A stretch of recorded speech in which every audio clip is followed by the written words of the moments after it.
Elis, sempre quando a gente vai falar, é aquele diagrama planificado sobre a estrutura de gestão, tem na 19.650. Bem aqui no meio desse diagrama a gente tem a gestão do ativo. Explica para nós aqui que não somos especialistas nessa camada do processo do projeto, como que é essa gestão do ativo, qual é a aplicabilidade dela durante a produção e a gestão da informação? Como que é essa estrutura aí? Então, a fase de gestão de ativos, ela é a mais longa dentro de todo o ciclo de vida que a gente tem do projeto, né? Então, depois que a gente termina a construção, aí dentro de um projeto em BIM, por exemplo, né, já que a gente está falando da 19.650, a gente pode inserir as informações para manutenção e operação, para gestão de ativos. Então, que informações são essas? Qual que é a data de instalação do meu equipamento? Qual que é o tipo do meu equipamento? A localização do equipamento?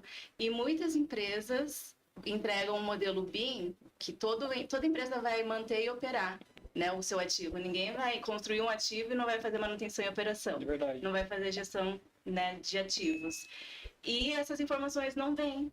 Por quê? Porque o pessoal termina a obra e é aí que vão pensar em fazer gestão de manutenção e operação. Aí já é muito tarde para você inserir as informações dentro do projeto BIM, né? E hoje no mercado, a gente tem contato com o pessoal lá da ACA, né? Então eles fazem muito esse trabalho. Como é o nome do sistema deles? Você lembra? Facility Management. E eles eles fazem muito para lá, pelo menos na Espanha, em Portugal e na Itália, para infraestrutura de aeroportos, de portos, rodovias. Qual que é a realidade disso hoje aqui no Brasil? Para onde esse processo é mais direcionado e funciona mais aqui? Para qualquer tipo de construção, pode ser até no residencial, né? A gente está falando de assistência técnica, por exemplo. O pessoal da assistência técnica, ele vai utilizar essas informações para manutenção e operação. Então, dentro do BIM, a gente já pode colocar qual que é o tipo do piso. Se der algum problema, eu já tenho informação ali dentro do meu modelo. Para hospitais, para portos, aeroportos, qualquer tipo de construção, você pode utilizar a gestão de ativos, e a informação dentro do BIM ajuda muito a você conseguir fazer todo esse gerenciamento, né? Porque se você entrega um projeto em DWG, por exemplo, como que ele vai verificar onde que está o ativo, extrair os quantitativos, né, para fazer um processo de manutenção e operação? Quando a gente tem o BIM, eu consigo extrair quantitativos porque eu insiro o objeto dentro do modelo, né? Não é mais aquela questão de fazer desenhos, né? Não é vetorial. Ele é realmente o objeto e dentro desse objeto eu tenho todas as propriedades dele. Eu tenho, por exemplo, em ar-condicionado, BTU, o tipo do equipamento, qual é a área que ele está abrangendo. Então, se eu for fazer qualquer tipo de manutenção e operação, ou um hotel, né? Todos os quartos têm um aparelho de ar-condicionado.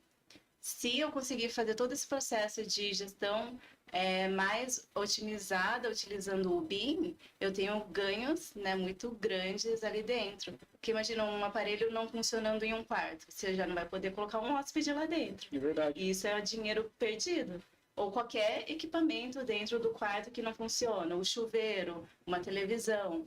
Né? Então, toda essa questão da gestão do ativo, ela pode ser aplicada em todos os tipos de empreendimento. Hoje, aqui no Brasil, qual é o setor da construção, qual é a área da construção civil que mais está investindo nessa parte de gestão de ativos? Porque a gente fala do mercado imobiliário, eu até estava fazendo curso lá na MAC, e eu falei para o pessoal o seguinte, né? Para o pessoal da própria MAC, né?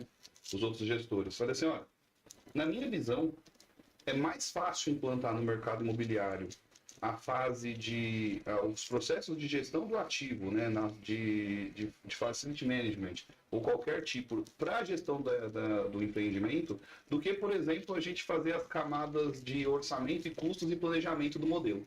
O 4D e o 5D, que é como o pessoal geralmente conhece.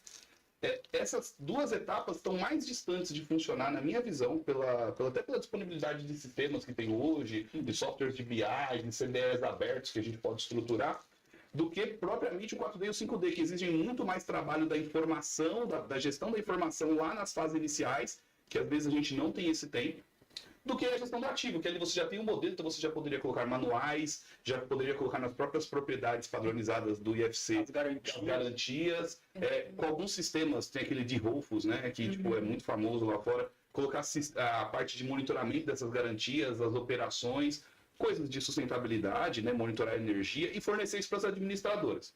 Mas como a gente sabe que a motivação é baixa dessas administradoras, até porque não são tão remuneradas, acaba não acontecendo. Mas aqui no Brasil, qual é o setor da construção que comprou essa ideia e tem investido nisso, assim? O que eu tenho visto ultimamente é hospitais, né? Porque eles têm muitos equipamentos e também tem que estar funcionando sempre.